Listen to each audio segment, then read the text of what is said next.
Lord's voice channel వీక్షిస్తున్న మీ అందరికీ ప్రభు యేసు నామములో ప్రత్యేకమైన శుభాలు. మరి మనం సమ్మర్లోకి ప్రవేశపెట్టబడుతున్నాం. దేవుని మహాకృపను బట్టి లెంట్ సీజన్లో కూడా వెళ్ళబోతూ ఉన్నాం. మరి లెంట్ సీజన్ అంటే మనందరికీ తెలుసు, శ్రమల కాలం, మండల కాలం అని అంటారు. ఈ ప్రత్యేకమైన సమయంలో మరి మీతో దేవుని యొక్క పరిపూర్ణతలోనికి మనం వెళ్ళగలగాలి. చాలామంది అంటారు, మేడం ప్రభు యొక్క ఆజ్ఞలను అనుసరిస్తున్నాం, ప్రభు యొక్క వాక్యాన్ని నెరవేర్చడానికి ఎంతో కష్టపడుతున్నాం అంటారు. అయితే ప్రభువారు మనకి మత్తయి సువార్త 5వ అధ్యాయంలో ఆయన యొక్క ధన్యతలు చెప్పిన తర్వాత ఈ లోకాచారాల్లో కొట్టుకుపోతున్న మనుషులు దేవుని నీతిని నెరవేర్చలేరు కనుక ఆయన నీతి ఏ విధంగా ఉంటుంది, ఆయన ఇచ్చిన ఆజ్ఞల యొక్క అంతరార్థం ఏమిటి, నీ జీవితంలో నువ్వు ఎలాగ ఫాలో అయితే మనం గమనిస్తాం. మత్తయి సువార్త 5వ అధ్యాయం 48వ వచనం చూసినట్టయితే, మీ పరలోకపు తండ్రి పరిపూర్ణుడు గనుక మీరును పరిపూర్ణులుగా ఉండవలెను. అది ఒక ఆజ్ఞ. మన తండ్రి పరిపూర్ణుడు గనుక మనం పరిపూర్ణతలోకి వెళ్ళాలి. He is a perfect God, so he asks us to be perfect in him. ఎలా అవుతాం అనేది కనుక మనం ఆలోచించినట్టయితే, ఇక్కడ యేసు ప్రభు వారు తన శిష్యులతోనూ జన సమూహంతోనూ ఆయన షేర్ చేసుకున్న మాటలు మనం గమనించేప్పటి దాకా ఒకటి మనం ఆలోచించాం. ఒకటి, నరహత్య చేయవద్దు, దాని యొక్క ఆజ్ఞ యొక్క అర్థం ఏంటో చెప్పాడు. 7వ ఆజ్ఞ వ్యభిచారం చేయకూడదు. మరి అలాగే 8వ ఆజ్ఞ ఏంటంటే డైవర్స్ ఇవ్వకూడదు, విడాకులు ఇవ్వకూడదు. ఆ యొక్క 3 విషయాలు మనం విన్నాం. 4వది అప్రమాణాలు, ఒట్టు మీద నిలబడటం కాదు, మాట అవునంటే అవును, కాదంటే కాదు. ఇవి అనుదిన జీవితంలో మనం చాలాసార్లు తప్పిపోవడానికి ఈ ఇన్సిడెంట్సే కారణం. అది ఏముందులే అని చాలా క్యాజువల్గా వదిలేస్తున్నాం, కానీ మనం తీర్పుకు గురి అవ్వడానికి కారణాలు అవే అన్నమాట. ఇంకా ఏ విషయాల్లో మనం తప్పిపోతున్నాం, ఎప్పుడు మనం పరిపూర్ణతలోనికి, అసంపూర్ణత నుంచి పరిపూర్ణతలోనికి తండ్రి వలె అవుతాము అన్న విషయంలో ప్రభువారు ఇక్కడ మనకి హెచ్చరించడం మనం గమనిస్తూ ఉన్నాం. కనుక ఈరోజు వాక్యం అంటే మీ తండ్రి పరిపూర్ణుడు, ఆ పరిపూర్ణతతో మీ జీవితంలో మీరు ఎలాగా చూపించగలరు. ఇప్పుడు మనం ఈ లోకంలో జీవిస్తున్నాము, తండ్రి పరిపూర్ణుడు కనుక ఆయన వెంబడించే వాళ్ళం పరిపూర్ణులుగా ఉండాలంటే మనం పరిపూర్ణత నుంచి పరిపూర్ణతకి ఎదగాలి. ఎలా ఎదుగుతాం అన్నది కనుక మీరు పరిపూర్ణులు కావాలి. ఎలా అవుతారు, ఇది ఈరోజు మన టాపిక్. అనుదిన జీవన శైలిలో మార్పులు తీసుకురావాలి. యేసుక్రీస్తుని కలిగి ఉన్న మనం ఇతరుల కంటే మనం you must be set apart. వారి నుంచి మనం చాలా తేడాగా కనిపించాలి. ఎలా కనిపిస్తాం? మన జీవన విధానం, మన ఆలోచనలు, మన తలంపులు, మనం చేసే పనులు, మనం బిహేవ్ చేసే మన బిహేవియర్, మన యాటిట్యూడ్, మన యొక్క మైండ్ సెట్ ఇతరులతో, లోకస్తులతో సమానంగా కాకుండా దేవుని చేత నడిపింపబడుతున్న వారంగా, ప్రత్యేకింపబడిన వారంగా మనం కనపడాలి. ఏ విషయాల్లో అంటే గనక మత్తయి రాస్తూ ఉన్నాడు 5వ అధ్యాయము 38వ వచనం చూసినట్టయితే, కంటికి కన్ను పంటికి పన్ను అని చెప్పబడిన మాట మీరు విన్నారు కదా. మళ్ళా ప్రభు వారు చక్కగా అడుగుతున్నారు. ఆ రోజుల్లో ఆ యొక్క పాత నిబంధన కాలం నుంచి మనం చూస్తున్న ఆజ్ఞ ఏంటంటే రిటాలియేషన్ ఎలాగ ఉండేది అంటే, పగ లేదా ప్రతీకారేచ్ఛ నువ్వే తీసుకోవడం అనేది తప్పు అని ప్రభు వారు చెప్తూ ఉన్నారు. The familiar words, an ego for an eye and an eye for an eye, కంటికి కన్ను, and a tooth for a tooth, పంటికి పన్ను అనేది మనం నిర్గమాకాండము 21వ అధ్యాయం 24వ వచనంలో, లేవి కాండం 24:20, ద్వితీయోపదేశకాండం 19:21లో, మోషే ధర్మశాస్త్రంలో క్లియర్గా చెప్పడం అనేది మనం చేస్తూ ఉన్నాం. అయితే ఈ మాటలు యేసు ప్రభు వారి కాలంలో కూడా నాటి యూదా సమాజం అనుసరిస్తూ ఉంది, చాలా ప్రసిద్ధిగా ఉంది. ఎలా అంటే పగా ప్రతీకారం విషయంలో యూదుల న్యాయ విధానం ఎలా ఉందంటే, పంటికి పన్ను, కంటికి కన్ను. ఒకరి పన్ను తీసావనుకో నీ పన్ను తీసేయాలి, ఒకరి కన్ను పొడిచావనుకో నీ కన్ను పొడి చేయాలి. కాబట్టి ఇది ఎలా ఉందంటే that is the justice system, judiciary system అక్కడ. కానీ ఈ పగ తీర్చుకోవడములో దేవుని ఉద్దేశం ఏంటి, ఎంత హార్డ్గా ఉంటుందా దేవుని తీర్పు అని కనుక ఆలోచిస్తే, దేవుని ఉద్దేశంలో నేరానికి తగ్గట్టుగా శిక్ష ఉండాలి తప్ప అంతకంటే ఎక్కువ చేయకూడదు. కానీ మొదటి శతాబ్దంలో ఉన్న యూదులు నాయకులు ఈ మినహాయింపుని ఏం చేసేవారంటే వ్యక్తిగతంగా వారికి నచ్చని వ్యక్తుల మీద కక్ష సాధించడానికి దీన్ని వాడుకున్నట్టుగా మనం గమనిస్తూ ఉన్నాం. యేసుక్రీస్తు వారు ఈ సాంప్రదాయాన్ని 4 రకాల ఉదాహరణ వివరాలతో నాటి ప్రజలకు చెప్తూ వారిని చాలా ఆశ్చర్యపరిచారు. ఏంటంటే మొదటిది ఏంటంటే, నేను మీతో చెప్పినది ఏమనగా, అక్కడ ఏమంటున్నారంటే మనం చూసినట్టయితే కంటికి కన్ను పంటికి పన్ను అని చెప్పిన మాట మీరు విన్నారు కదా. నేను మీతో చెప్పినది ఏమనగా, దుష్టుని ఎదిరింపక నిన్ను కుడి చెంప మీద కొట్టువాని వైపునకు ఎడమ చెంప కూడా తిప్పుము. అసలు మనం ఏం తప్పు చేయకపోయినా కుడి చెంప మీద కొడితే ప్రభు వారు ఏం చెప్తున్నారు, ఎడమ చెంప కూడా తిప్పు అని చెప్తున్నారు. ఇది చాలా రెవల్యూషనరీగా ఉంది, విప్లవాత్మకంగా ఉంది ఈ విషయం. అంటే వెరీ డైనమిక్స్ టాపిక్. ఇది ఎలా చేస్తాం? ఎవరైనా చేస్తారా? ఏమీ తప్పు లేకుండా కొట్టించుకోవడానికి మనం ఇది కాదు కదా. కానీ ఆయన ఏమంటారంటే, కుడి చేత్తో కొట్టడం కంటే ఒక విధంగా అతను నిన్ను కొట్టకముందే నీ కుడి చెంపని తిప్పినప్పుడు అది కొట్టడం కాదు, దాన్ని ఏమంటారంటే గుద్దటం అంటారు. దవడ మీద గట్టిగా గుద్దటం అంటారు. అలాంటి వ్యక్తిగత అవమానాల్ని తప్పనిసరిగా ప్రభువారు ఏమంటున్నారంటే, ఒకవేళ నిన్ను ఎవరైనా అన్యాయంగా కొడితే ఇగ్నోర్ దెమ్, వాళ్ళని లెక్క చేయకు, పట్టించుకోవద్దు అని చెప్తున్నారు. ఇది ఎంత కష్టం మనిషికి. ఏమీ తప్పు లేకుండా అవతరుడు వచ్చి మనం కొడుతుంటే ఎడమవైపు ఉన్న చెంపని కుడివైపు తిప్పడం, కుడివైపు చెంపని ఎడమవైపు తిప్పడం అంటే it's not such a easy task కదా, ఎవరూ చేయలేము ఇది. కానీ ప్రభువారు ఇక్కడ ఒక రెవల్యూషనరీ ప్రీచింగ్ ఇస్తున్నారు. ఏంటంటే అపోస్తలుడైన పౌలు గారు రోమీలకు రాసిన పత్రిక 12, 17, 19 వచనాలు మనం చూస్తే అక్కడ ఏమంటే, కీడుకు ప్రతి కీడు ఎవనికిని చేయవద్దు, మనుషులందరి దృష్టికి యోగ్యమైన వాటిని గురించి ఆలోచన కలిగి ఉండండి. వాడు కీడు చేశాడు కదా అని నువ్వు ప్రతీకార వాంఛతో రగలొద్దు. Don't be retaliate. అంతేకాదు ప్రియులారా, మీకు మీరే పగ తీర్చుకొనక దేవుని ఉగ్రతకు చోటియండి. మీరెందుకు చట్టాన్ని మీ చేతిలో తీసుకుంటారు? అది కాకుండా దేవుని ఉగ్రతకు చోటిస్తే అతను ఏం చేస్తాడంట, దేవుని ఉగ్రతకు చోటియుడి పగ తీర్చుట నా పని, నేనే ప్రతిఫలము ఇత్తును అని ప్రభు చెప్పుచున్నాడని వ్రాయబడి ఉన్నది. కనుక ప్రభు వారు ఏమంటారంటే, పగ తీర్చుకోవడం అనేది అది నీ పని కాదు, నిన్ను చూస్తున్న దేవుని పని. God will judge them, so don't be judge others. ఇతరులకి నువ్వు తీర్పు తీర్చొద్దు, ఇతరులు నువ్వు కొట్టొద్దు. వాళ్ళు కొడుతుంటే నువ్వు నీ యొక్క రైట్స్ కోసం పోరాటం చెయ్యొద్దు, మౌనంగా ఉండు. తద్వారా అతని తల మీద నుప్పులు కుప్పలుగా పోస్తావు, అతడు దేవుని యొక్క తీర్పుకు వెళ్లాల్సి ఉంటుంది అని ప్రభు చెప్తున్నాడని రాస్తున్నాడు. కనుక రెండవది ఏంటంటే, ఎవడైనా నీ మీద వ్యాజ్యం వేసి కోర్టుకి వెళ్ళి నీ అంగి తీసుకున్నాడు అనుకోండి, ఒకవేళ నీ అంగి తీసుకుంటే నీ పైన వస్త్రం కూడా అతనికి ఇచ్చేరా బాబు, ఎందుకు వచ్చింది వాడు ఆ వస్త్రం కోసం కోర్టుకి తీసుకెళ్ళి నేను బాధ పెట్టేందుకు. కనుక selflessness must be seen among believers. ఇక్కడ చెప్పేది ఏంటంటే, ప్రభువారు నాది నేను అనే అహంభావం కంటే, అభిజాత్యం కంటే నువ్వు సైలెంట్గా ఉండిపో, నిస్వార్థంగా ఉండిపో. పోసిన పౌలు కొరింథీ సంఘాన్ని ఈ విధంగానే హెచ్చరిస్తున్నాం చూస్తున్నాం. ఏం చేస్తున్నారు మీరు? మీలో ఇప్పటికే కేవలం రోషంతో ఏం చేస్తున్నామంటే అన్యాయాన్ని సహించలేక కోర్టుకు వెళ్తున్నాం. అందుకేమంటాడు ఆయన, అయితే మీరే అన్యాయం చేస్తున్నారు, అపహరించున్నారు, మీ సహోదరునికి ఇలాగ చేస్తున్నారు. అన్యాయస్తులు దేవుని రాజ్యమును వారసులు కారని మీకు తెలియదా అని ప్రభు వారు ఇక్కడ మాట్లాడుతూ ఉన్నారు.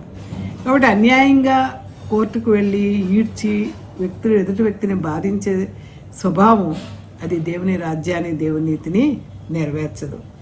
ఇక మూడవది ఏంటంటే, రోమన్ సైనికులు ఆ దినాలు ఏం చేసేవారంటే, వాళ్ళు చేయాల్సిన పని వారు అనుకూలంగా ఉన్న ఒక వ్యక్తి మీద పెట్టేసి దూరం వెళ్తూ తాను మోయాల్సిన వస్తువుల తన సామాగ్రి ఉన్న పెట్టిని మోయమని బలవంతం చేసేవారు. ప్రభుత్వం మీద ఫిర్యాదు చేయడము యేసుక్రీస్తు వారు దానికి వ్యతిరేకంగా చేయాలని చెప్తున్నారు. ప్రభుత్వం మీద ఫిర్యాదు చేయడం కాదు, దానికి వ్యతిరేకంగా మీరు చేయండి. ఒకవేళ మైలు దూరం రమ్మంటే నిన్ను బలవంతం చేసిన ఎదురు మాట చెప్పకుండా ఆ వ్యక్తి ఒక విశ్వాసిగా సహించుకుంటూ 2 మైళ్ళు యాడ్ ఆన్ అంటారంటే, 1 మైలు రమ్మంటే యాడ్ ఆన్ లవ్ అనమాట. 2 మైళ్ళు నువ్వు దూరం వెళ్ళాలని, అట్టి ప్రేమతో ఉండాలని ప్రభువారు ఇక్కడ వివరిస్తూ ఉన్నారు. అంటే ఆ దినాల్లో రోమన్లు సైనికులు ప్రజలను బాధపడుతూ ఉండేవాళ్ళు. ప్రజలేమో వాళ్ళ హక్కుల కోసం పోరాటం చేయాలని ఆశపడుతూ ఉండేవాళ్ళు. అందుకోసం మీరు పోరాటం చేసే కంటే వాడు మిమ్మల్ని ఒక మైలు రమ్మంటే మిమ్మల్ని మీరే తగ్గించుకొని ప్రభువు చూస్తున్నాడు, వీళ్ళకి ఒక దినాన్ని శిక్ష ఉంటుంది అనుకొని మీరు దేవుణ్ణి నమ్మిన విశ్వాసులుగా మీరు ఇంకొక మైలు వెళ్ళండి. ఇది రక్తరహిత విప్లవం అంటారు. అంటే కొట్టకుండా తిట్టకుండా అవతల వాడికి బుద్ధి చెప్పడం అన్నమాట. కాబట్టి 2 మైళ్ళ దూరం వెళ్ళాలి అని అట్టి ప్రేమతో ఉండాలని ప్రభువారు చెప్తున్నారు. ఇక 4వది ఏంటంటే నిన్ను అడుగువానికిమ్ము. నిన్ను అప్పు అడిగేవాడు ఎవరైనా ఉంటే లేదు అని చెప్పొద్దు. నిన్ను అప్పు అడుగు గోరువాని నుండి నువ్వు ముఖం తిప్పుకోవద్దు. నిన్ను అప్పు అడగడానికి ఎవరైనా వస్తే ముఖం చాలామంది తిప్పుకుంటాం. అబ్బాయి ఏం లేదండి నా దగ్గర డబ్బులు లేవు. వెంటనే ఎవరైనా అడిగితే జోబులో తీసివ్వడానికి బదులు అబ్బాయి నా దగ్గర లేవే అంటాం. కనుక యేసు ప్రభు వారు ఈ మాట చెప్తున్నారు, నీ ముఖం తిప్పుకోవద్దని హెచ్చరిస్తున్నారు. ఈ 4 పరిస్థితుల్లో విశ్వాసి యేసుక్రీస్తు వారిని వెంబడించేవారుగా తన హృదయంలో నుండి నిజమైన నిధి నుండి దాని దానత్వ గుణముతో ప్రవర్తించాలని ఇక్కడ ప్రభువారు చెప్తూ ఉన్నారు. కాబట్టి ఆయన ఏం చెప్తున్నాడు అనమాట, నిన్ను కుడి చెంప మీద కొడితే ఎడమ చెంప మీద మౌనంగా భరించు, ఆ ఇన్సల్ట్ని భరించు, అవమానాన్ని భరించు. తద్వారా అతని నెత్తి మీద నిప్పులు కుప్పలుగా పోస్తావు. ఎందుకంటే తీర్పు తీర్చడం నా పని, నేను ప్రతిఫలం ఇస్తాను అని ఇక్కడ ప్రభువారు చెప్తూ ఉన్నారు.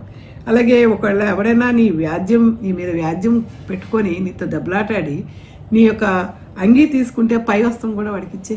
వాడికి అంత ఆశగా ఉందేమో ఎదుటివాడి వస్త్రాలు ధరించుకోవాలని, వాడి ఆశను తీర్చే. పోతే నువ్వు నష్టపోతావు, కానీ వాడు ఇంకా నష్టపోతాడు, రెట్టింపు నష్టానికి గురి అవుతాడు.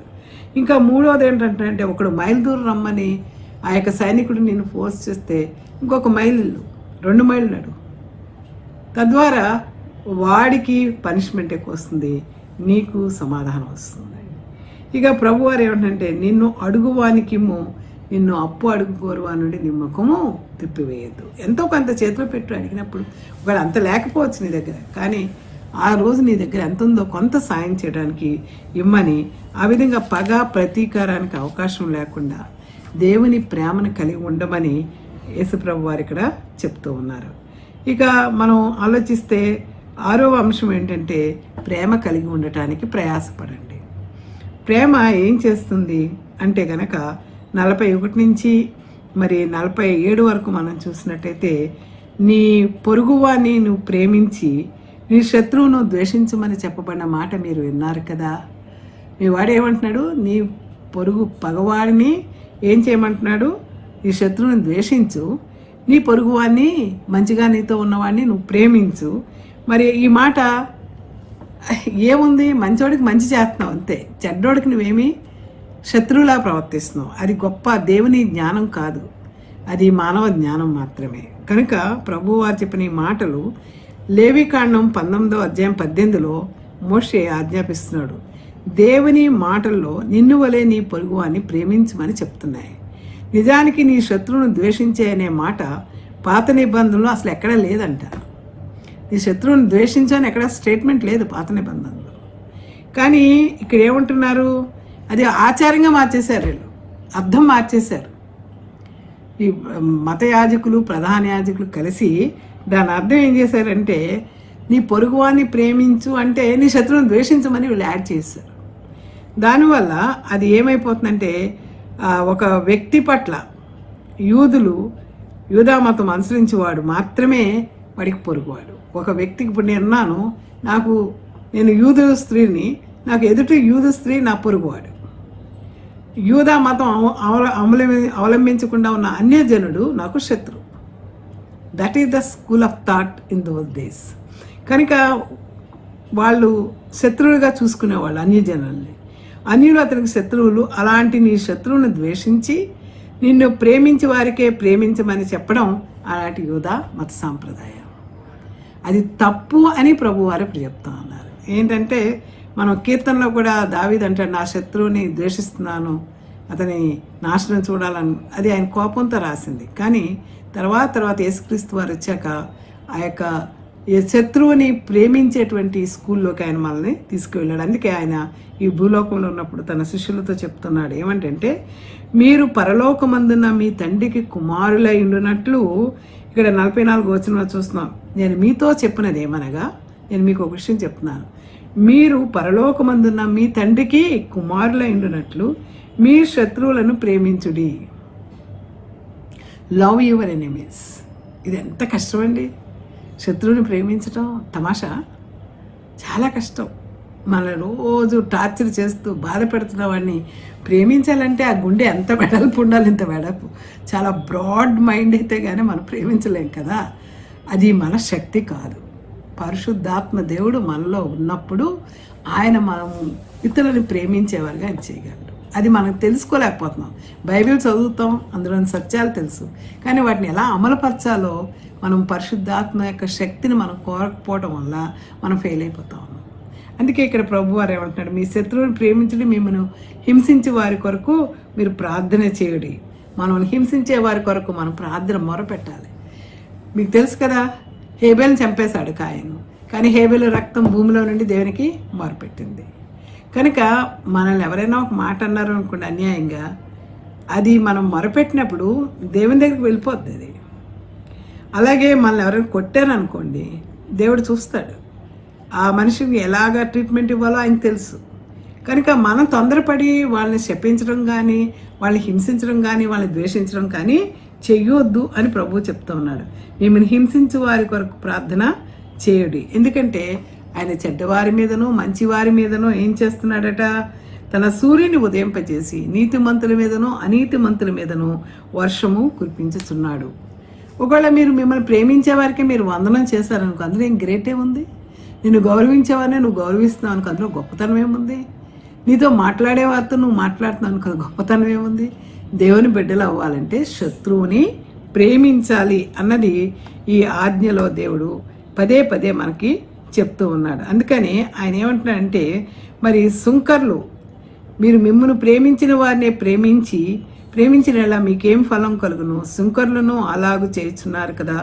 కాబట్టి క్రీస్తు వారిలో మనం ఉండాలంటే మన శత్రువులను మనం ప్రేమించడం ప్రారంభించాలి. ఈ వాక్యం వింటున్న మనం ఈ దినమే మన శత్రువులు ఎవరైనా ఉంటే వెళ్ళి వారితో సమాధానపడి వారిని మనం ప్రేమించాలి. వాళ్ళు ఒకవేళ మనల్ని అసహించుకున్నా యావగించుకున్నా అది ప్రభువుకు అప్పచెప్పేయండి.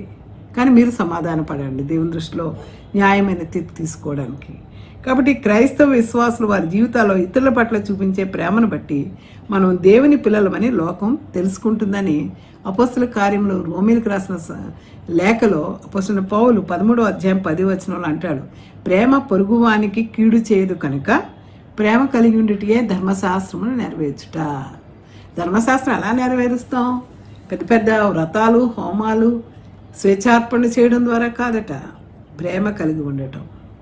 నిన్ను కొట్టేవాడికి కుడి చెంప కొడితే ఎడం చెంప తెంపడం, దూరం రమ్మంటే ఇంకొక మైలు పోవడం, నిన్ను ప్రేమించే వారికే వందనాలు చేయడం కాదు, నిన్ను ప్రేమింపని వారికి కూడా వందనం చేయగలిగిన స్థితి.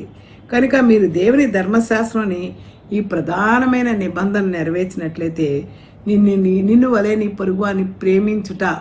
మొత్తం బైబిల్ అంతా కూడా సంక్షిప్తంగా చెప్తే ఏముంది, నీ దేహాన్ని నువ్వు ఎంతగా ప్రేమించుకుంటున్నావు, నీ పొరుగువాన్ని బాగా అర్థం చేసుకున్నట్టు ప్రేమించినట్టు. కాబట్టి ఇప్పుడు మనం ఆలోచిద్దాం, మనం పరిపూర్ణంగా క్రీస్తు వారి వలె మీ తండ్రి పరలోకపు తండ్రి పరిపూర్ణుడు కనుక మీరు పరిపూర్ణులు కావాలి. ఎప్పుడు పరిపూర్ణతలోనికి మనం క్రీస్తు స్వామి అనుచరులుగా మార్చబడతాం.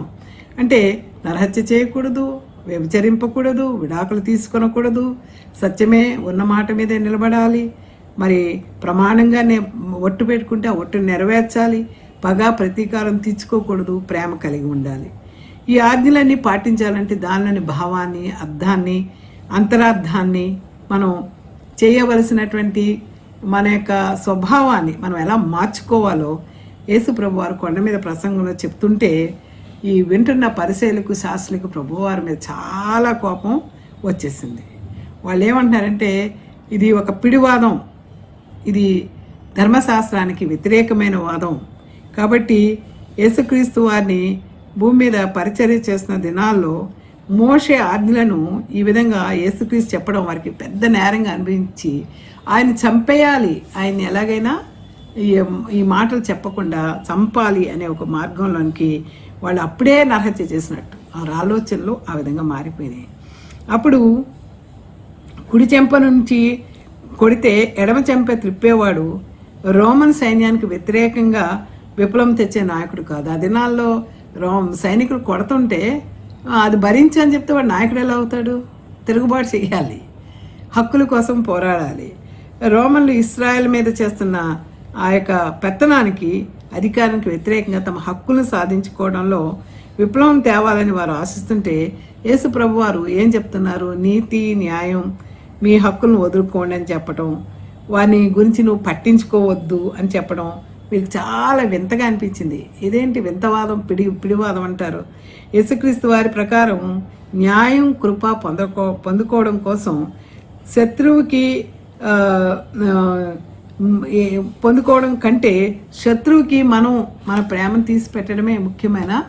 దేవుని దగ్గర నుంచి నీతి న్యాయం వస్తుందో లేదో మనకు తెలియదు, కానీ మనలో ఉన్న ప్రేమను శత్రువు పట్ల చూపించడమే ముఖ్యమైన సంగతి. కాబట్టి మనం పగ తీర్చుకోవడం కంటే పై విధంగా ఇతరులను ప్రేమించడం ద్వారా చట్టాన్ని మన చేతిలోకి తీసుకోవచ్చు అని ఇక్కడ యేసుక్రీస్తు వారు హెచ్చరిస్తున్నారు.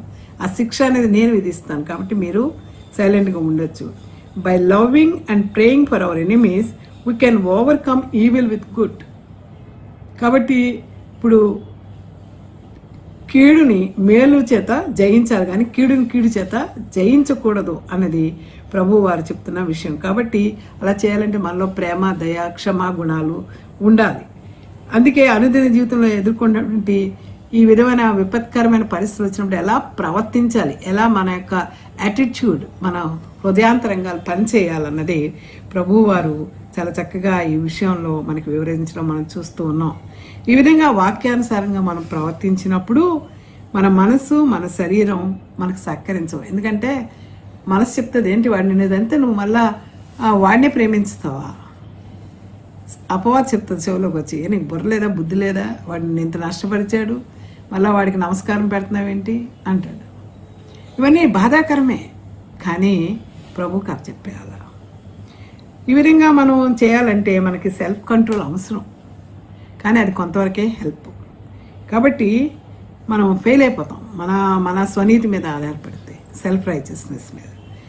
కనుక దేవుని ఎరిగిన వారంగా, దేవుని బిడ్డలంగా, కుమార్తెలుగా, కుమారులుగా పిలువబడాలంటే ముందు మన పాపం విషయమే మనం పశ్చాత్తాపం పొంది దేవుని దగ్గర ఒప్పుకున్నప్పుడు ఆయన మన పాపాలను క్షమిస్తాడు. కనుక మనము ఆయన ఇచ్చే రక్షణ భాగ్యాన్ని పొందుకున్నప్పుడు మనం ఆయన పరిశుద్ధాత్మ నడిపింపు మనకు ఉంటుంది. కనుక అప్పుడు మనం విశ్వాసంతో నిలబడతాం.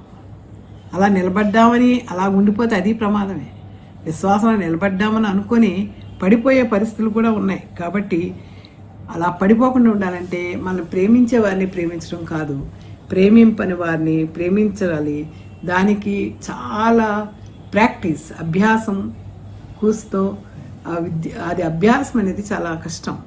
వాక్యం చదువుకోవచ్చు, వాక్యాన్ని చెప్పవచ్చు, కానీ దాన్ని అంతర్లీనంగా మన జీవితంలో పని చేసేటట్టుగా మనం చేసుకోవాలంటే చాలా కష్టం. కనుక ఇక్కడ దేవుని పరిశుద్ధాత్మ సహాయాన్ని కోరినప్పుడే మాత్రమే మనం ఆ విధంగా ప్రవర్తించగలం. ప్రభువారు చెప్పినట్టు పరిపూర్ణులుగా మనం మార్చబడతాం. కనుక విశ్వాస యాత్రలో మనం ప్రయాణించాలంటే మనం పరిపూర్ణులుగా మారాలి. ఎలా మారుతాం? How can we be perfect?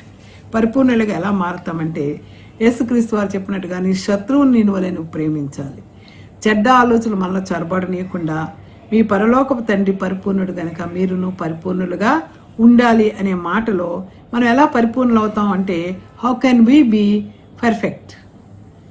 What in character, నీ ప్రవర్తన, సత్ప్రవర్తన ఎలా ఉండాలంటే in this life we can't be flawless. తప్పులు చేయకుండా ఏ మానవుడు ఉండడు.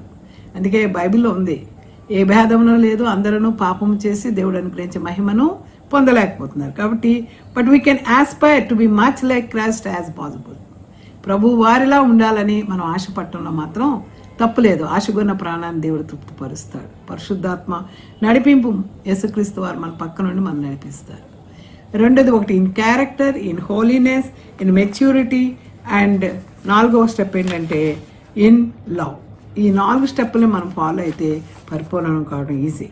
ఇన్ హోలీనెస్, పరిశుద్ధతలో ఎలాగా? పరిసయ్యుల వలె మనం లోకపు జీవితాల నుండి వేరు చేయబడాలి. శారీరక వాంఛలు మన మీద ఏలుబడి చేయనివ్వకూడదు. వాటి నుంచి అనగా మన శారీరక నేత్రాశ, శరీరాశ, మరి జీవిత డంబాల్లోకి పడిపోకుండా we must be set apart for the Lord Jesus Christ in this world. పరిసయ్యులు ఈ లోకపు విలువల కంటే తాము చాలా హెచ్చుగా ఎంచుకొని they are above to the worldly values, సమాజపు వాల్యూస్ కంటే చాలా గొప్పవారుగా చెప్పుకొని వాటికి దూరంగా ఉంటారు. అయితే పరిసయ్యులు మేమే గొప్ప అనే ఒక అతిశయం, అహంకార అతిశయం అంటారు. సెల్ఫ్ రైచియస్నెస్, స్వనీతి, అహంకారంతో వాళ్ళని హెచ్చించుకుంటూ యేసుక్రీస్తు వారిని అసలు దేవునిగా వారు పరిగణించలేదు. ఆ దినాల్లో పరిగణించకుండా వారు ఏం చేశారంటే వారి గొప్పతనాన్ని, స్వార్థపు ఆలోచనలను ప్రజల మీద దేవుని ఆజ్ఞలుగా పెట్టిన వారిని శిక్షిస్తూ ఉండేవారు.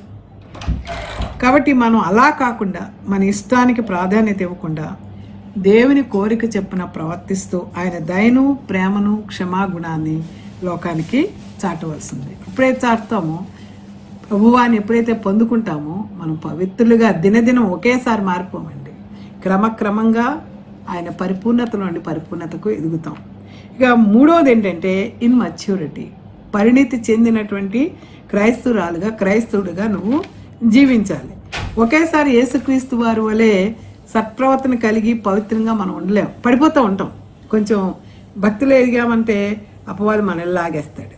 సో పెరుగుతూ ఉంటే కిందకి లాగేస్తూ ఉంటాడు. కానీ ఆయన స్వారూపతలోనికి మనం మారాలి అంటే గనక ఆయన స్వభావంలోనికి, పరిణితి చెందిన సంపూర్ణ స్వభావంలోనికి మనం అలవాటు చేసుకోవాలి.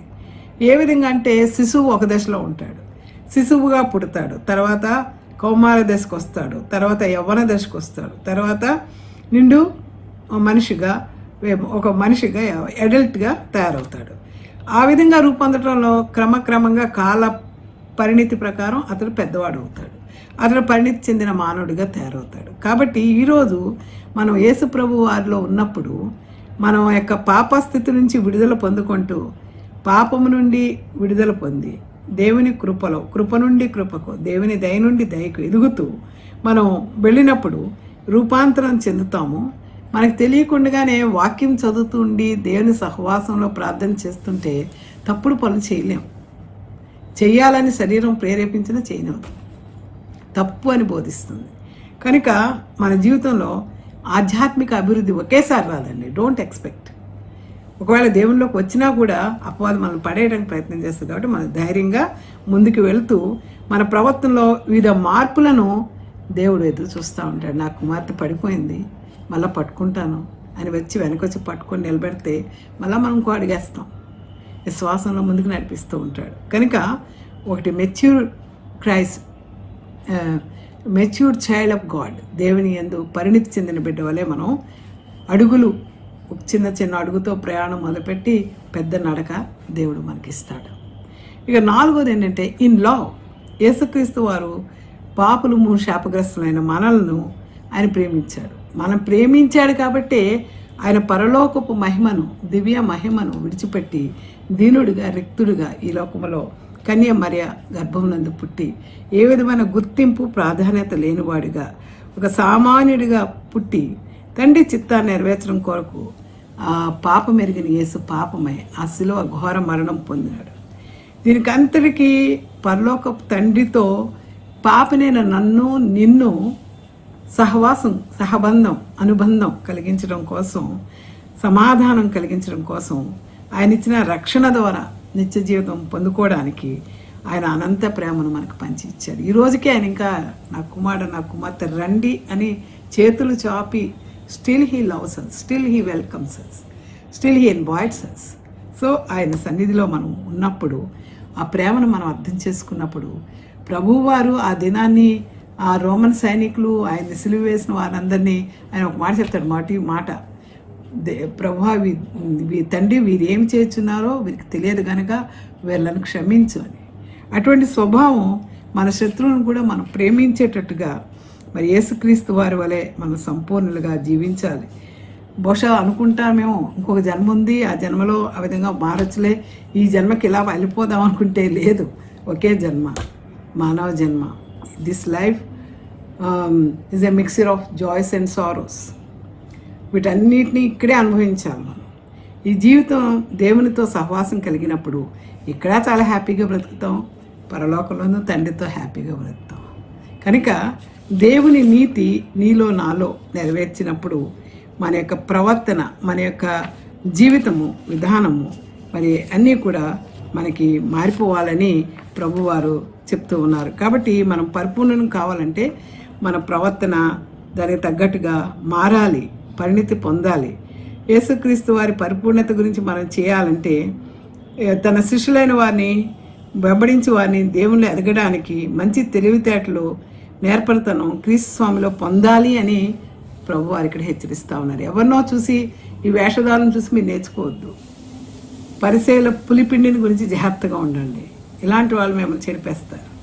కనుక యోహాను సువార్త 1వ అధ్యాయం 3వ అధ్యాయం 2-3 అంటాడు, ప్రియులారా ఇప్పుడు మనం దేవుని పిల్లలమై ఉన్నాము, మనం మీకు ఏమవుదుమో అది ఇంకా ప్రత్యక్షపరచబడలేదు, కానీ ఆయన ప్రత్యక్షమైనప్పుడు ఆయన ఉన్నట్లుగానే ఆయన చూతుము కనుక ఆయన పోలి ఉందమని ఎరుగుదాము. ఆయన పోలి ఉందము, పరిపూర్ణులుగా మారిపోతాం.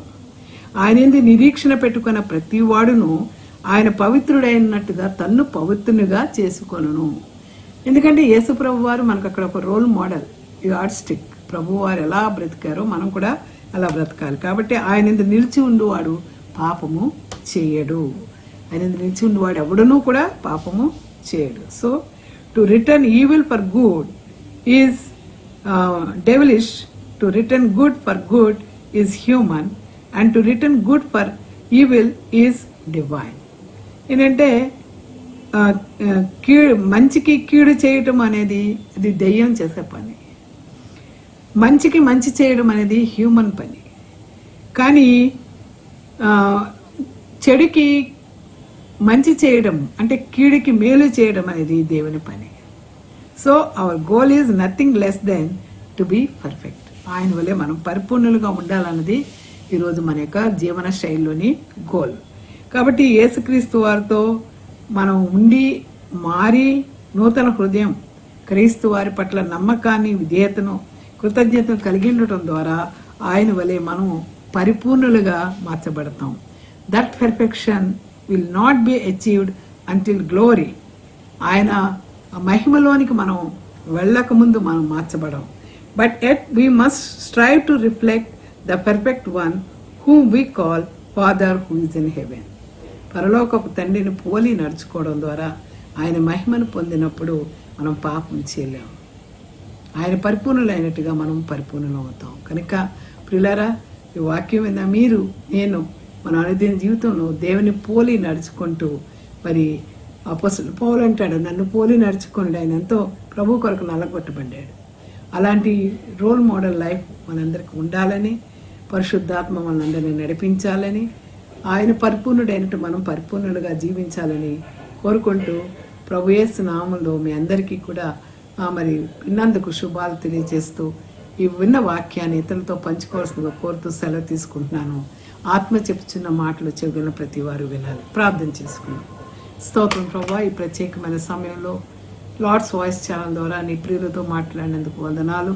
ఈ సమయంలో బిడ్డలు ఎంతమంది పరీక్షలు రాస్తున్నారో వారికి తగిన జ్ఞానమును, సమయోచితమైన తెలివితేటలు ఇచ్చి, మంచి వాతావరణం ఇచ్చి, మంచి ఆరోగ్యం ఇచ్చి, బాగా రాసి మంచి ర్యాంక్స్లో వారు పాస్ అవడానికి సహాయం చేయండి. అలాగే వివాహ వరకు ఎదురు చూస్తున్న బిడ్డలకు ప్రభావ వివాహాలు కుదర్చండి. ఉద్యోగాల కోసం ఎదురు చూసే వారికి ఉద్యోగాలు దయచేయండి.